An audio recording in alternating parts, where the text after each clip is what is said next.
Well, this movie has a great tone, what I think of as a European tone, where both humor and high stakes are played side by side.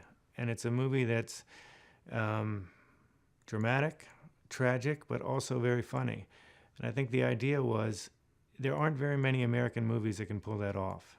And we thought this is a remake where you can pull that off, where you can be true to that tone of the original and have humor and drama and tragedy intermixed. And if you can do that, you get a really rich and unusual movie.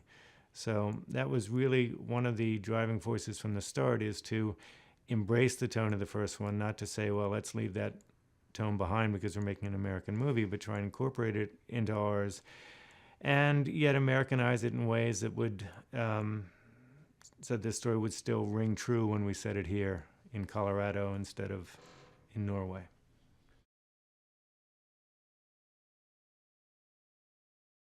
I think we preserved so much of the story from the original, the spine of the story. Both are about uh, men who lose their sons, and they're both revenge movies that teach the main character the cost of revenge. And um, so, in that sense, they're similar. A lot of the differences come with the gangsters are all different in this one, and a lot of the dialogue has changed. But the essential spine, which was uh, so solid and fulfilling from the original, is maintained in this one. Hans was uh, very open from the start about um, making it a different movie while keeping the spine of the original, of um, trying different things. He didn't want to simply shoot the same movie again in America. He wanted it to have an American feel and to make sure that uh, Denver and Colorado worked in their own way. The movie wasn't simply just a retelling of the original, but had its own sense of style and locale. And also with the characters, that though the spine of the story remains the same,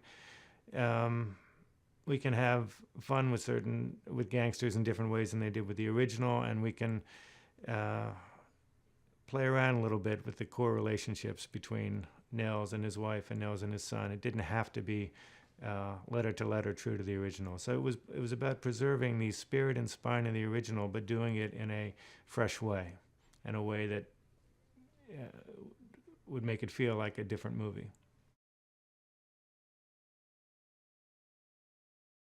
He's a wonderful director, and he shoots beautifully, and he's uh, great with actors. So every step of the way, I knew that the whatever script I turned in would be in great hands, and that um, he would preserve his essential movie vision of the movie while being open to anything that would enhance that in a different version.